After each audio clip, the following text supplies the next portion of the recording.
Hello there, how you doing? Hypixel Skyblock is a game where the bigger number wins. Spend hundreds of hours bullying the same dude for his clothes and a single stat gain. Run through the same floor 1,000 times for some good head. Routine exterminators on spiders, ghosts, and small children for some pieces of candy. All this so big numbers go up faster. But what if we didn't? How far can you get through Hypixel Skyblock as a pacifist? And I don't mean using some loophole or a random item that will kill stuff for us. I mean no killing or damaging any mobs. Farming mobs, animal cruelty, banned. Dungeons, accessory to murder, banned. Minions, murder by proxy, banned. If it counts towards the bestiary, it's banned. I'm gonna tell you this now, in no way is this gonna be easy. If I were to try summarize this challenge in one sentence, it would be playing Skyblock but my hands and weapons are covered in cement, using my head to break them out, and then treating my wounds with chili and lime. In layman's terms, it's slow, it hurts, and I'm a well-seasoned veteran.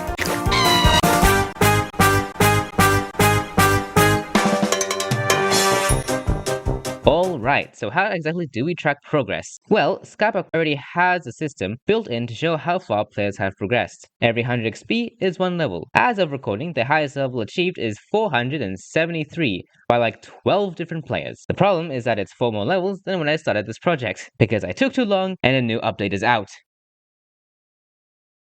So I'll just use the data I already have, because I'm not spending another week going through the damn guide again just for 4 levels. The first time I tried calculating the level cap, I spent several hours going through all the collections that require killing a mob and typed up everything on a spreadsheet. This was stupid because I kept getting sent to the hub and there was an easier way. To make it easier for the players, Skyblock has a guide showing every task, quest, and item that comes towards your level. The wiki also has this in web form and has helped immensely in this project. If you're ever stuck on something, look it up. It is right there. That's not to say that was any better. I spent a good week going through the various tiers, jotting down everything, and using my thousands of hours of prior knowledge to weed out just a morsel of Skyblock speed, only to realize I could have scrolled up just a bit and see they've already categorized everything based on type of task and our progression. Skyblock also has this one slot above where I was looking. It wasn't hard to see. I'm just stupid. So the cap will be 469.15. Nice. Okay, we have the ceiling. Time to break the supports.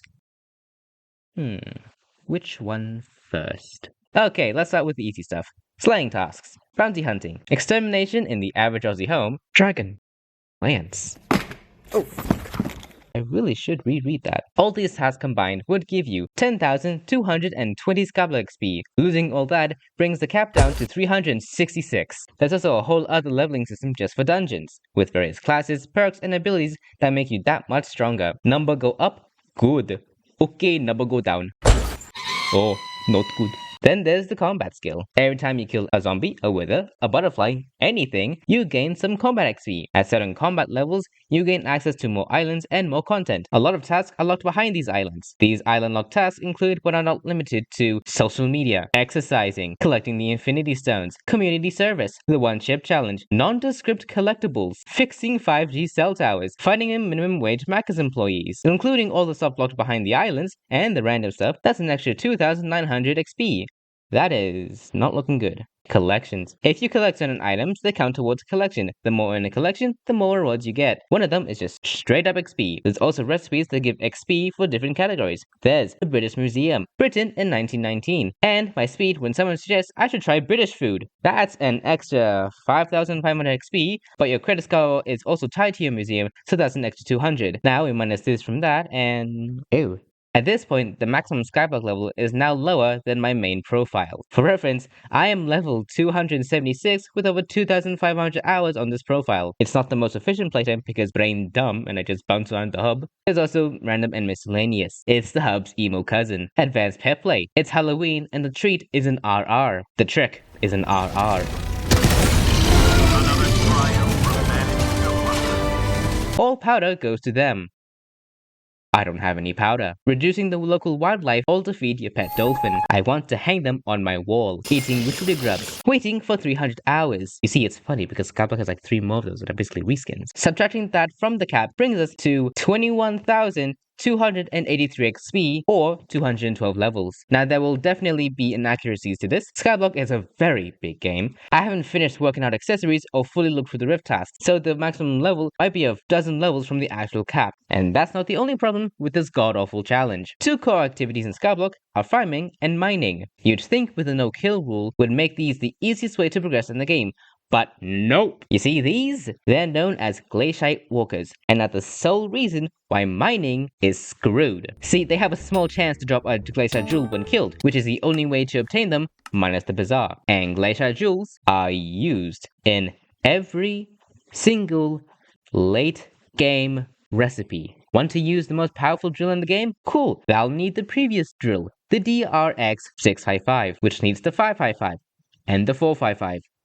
And the 355. And do you know what they all need? Golden plates, which, among other things,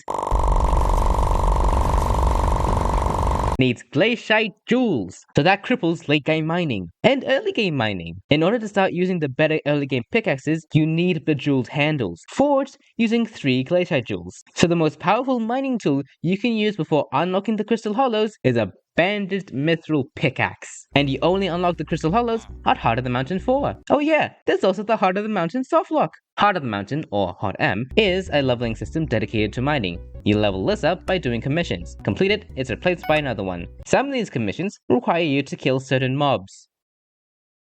Do you see what the problem is? In the likely chance that all commission slots are kill commissions, the only way to level up Hot M is via events, which comes every 20 minutes, and only a few of them actually reward you with Hot M XP. Mining is screwed.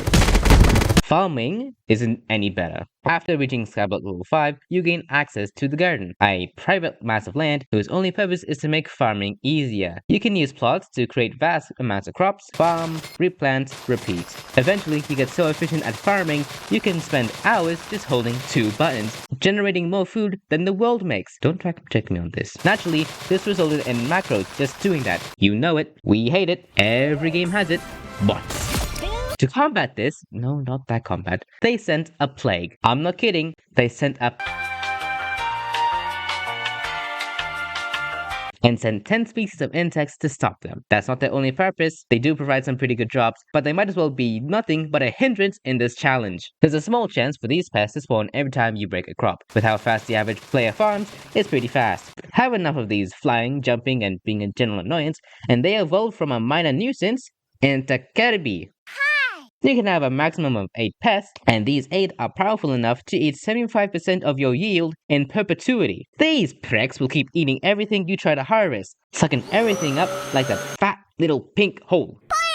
Players are strong enough to take on immortal necromancers, bully a mile-long lava squid, and take down a demon lord in the less time it takes to cook some Indomie. Yet we can't deal with these tiny, measly, annoying, no good, ugly, bug-eyed to farmate without needing to use a vacuum. That's right, the most powerful players in the game, capable of dealing millions of damage, need a vacuum to deal with pests. Power scaling is weird. Now you might be thinking, you can vacuum up pests.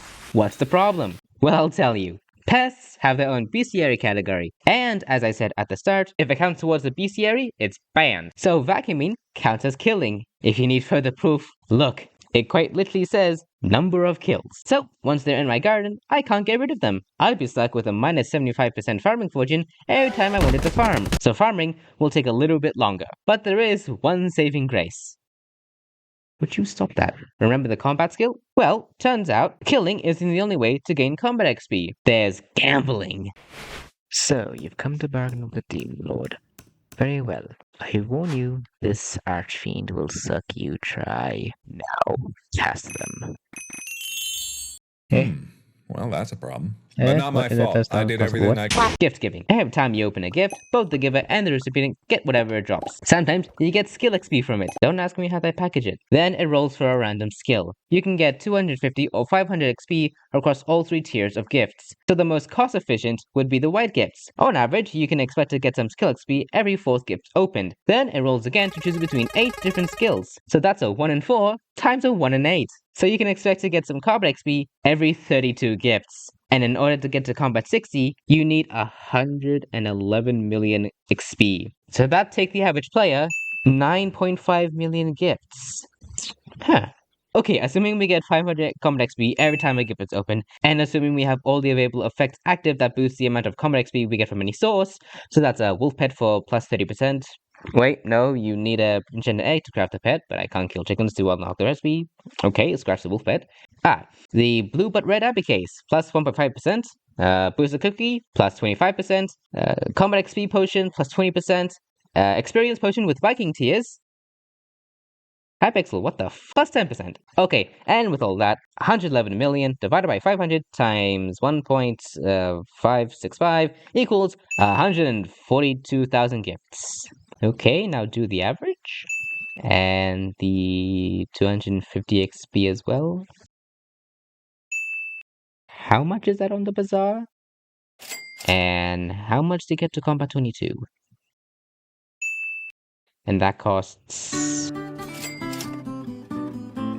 I should mention why Combat 22 is so important. See, Combat 22 is when you unlock the final combat island, the Crimson Isle. And with the Crimson Isle and the previous combat islands, the End Island and the Spider's Den, you gain access to several new collections, a new way to fish, and most of the island locked tasks. So, if you can get enough gifts to achieve the 1.2 million XP required for Combat 22, it is possible to gain some of the lost XP. Assuming you are able to get to Combat 60 and have maxed out everything that doesn't require killing, you could get 4,700 XP back, bringing the cap back up to 25,555 XP. Theoretically, it's possible with enough time, but there's only so much you can do with theory alone. And so, I'm going to attempt to reach level 212 on a fresh profile without killing everything. Then, if I achieve that goal, I'm gonna go for the big 256. If you're expecting some gameplay in this video, you're out of luck. But don't worry, I'll be streaming like 90% of the process. If you wish to see me suffer, I'll be here, once a week, unless I got stuff to do, because Muni is cooking my mind. Ooh, medium rare. So, will I be able to do it? What will break first? The level cap or my sanity? Thanks for watching.